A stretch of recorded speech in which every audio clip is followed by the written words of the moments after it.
ভারতে কোরবানির ঈদকে সামনে রেখে প্রতি বছর যে বিশাল গরুর বাজার জমে উঠত, এবার সেখানে দেখা দিয়েছে অস্বাভাবিক স্থবিরতা।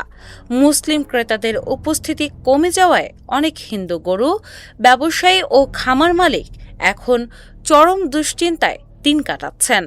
উত্তরপ্রদেশ, বিহার, রাজস্থান, পশ্চিমবঙ্গ ও মহারাষ্ট্রের বিভিন্ন পশুর হাটে আগের মতো ক্রেতার ভিড় না থাকায় বিক্রি কমে গেছে উল্লেখযোগ্যভাবে।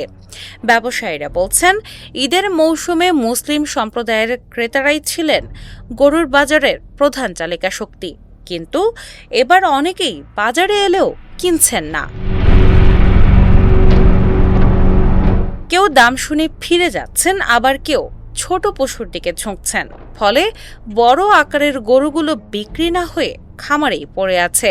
স্থানীয় ব্যবসায়ীদের অভিযোগ, সাম্প্রতিক বছরগুলোতে গরু পরিবহন বা জবাই নিয়ে বাড়তি কড়াকড়ি, পথে পথে হয়রানি, হামলার ভয় এবং বিভিন্ন রাজনৈতিক উত্তেজনার কারণে মুসলিম ক্রেতাদের মধ্যে এক ধরনের অনিশ্চয়তা তৈরি হয়েছে। এর প্রভাব সরাসরি পড়েছে গরুর বাজারে। এর সঙ্গে নতুন করে যোগ হয়েছে সীমান্ত পরিস্থিতির প্রভাব। ভারত থেকে বাংলাদেশে গরু রপ্তানির উপর আগের মতোই কঠোর নিষেধাজ্ঞা বহাল রয়েছে। সীমান্ত দিয়ে গরু পারাপার কার্যত বন্ধ থাকায় অতিরিক্ত পশু নিয়ে বিপাকে পড়েছেন ভারতীয় ব্যবসায়ীরা। একসময় কোরবানির ঈদকে ঘিরে সীমান্তবর্তী অঞ্চলে বাংলাদেশি বাজারের উপর অনেক ব্যবসায়ী নির্ভর করতেন, কিন্তু এখন সেই পথ পুরোপুরি বন্ধ।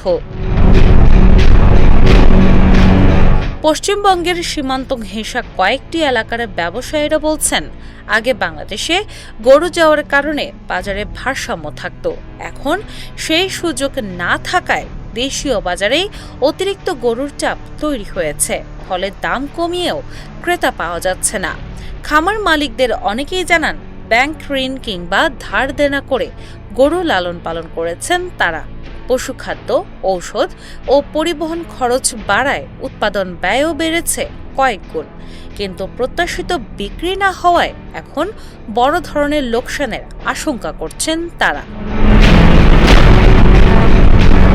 অন্যদিকে সাধারণ মুসলিম ক্রেতাদের অনেকে বলছেন, শুধু নিরাপত্তা বা রাজনৈতিক চাপ কারণ নয়, অর্থনৈতিক চাপও বড় কারণ।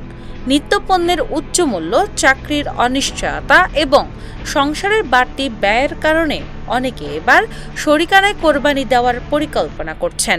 কেউ কেউ আবার গরুর বদলে ছাগল বা ভেড়ার দিকে ঝুঁকছেন।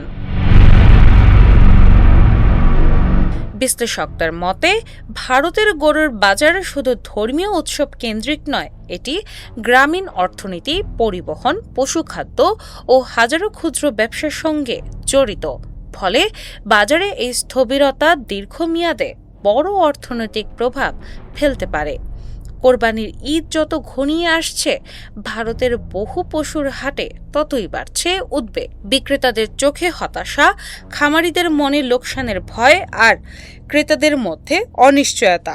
সব মিলিয়ে এবারের ঈদ মৌসুমে ভারতের গরুর বাজারে উৎসবের আনন্দের চেয়ে দুশ্চিন্তার ছায়াই যেন বেশি স্পষ্ট হয়ে উঠেছে। ডেস্ক রিপোর্ট, বাংলা বাজার পত্রিকা।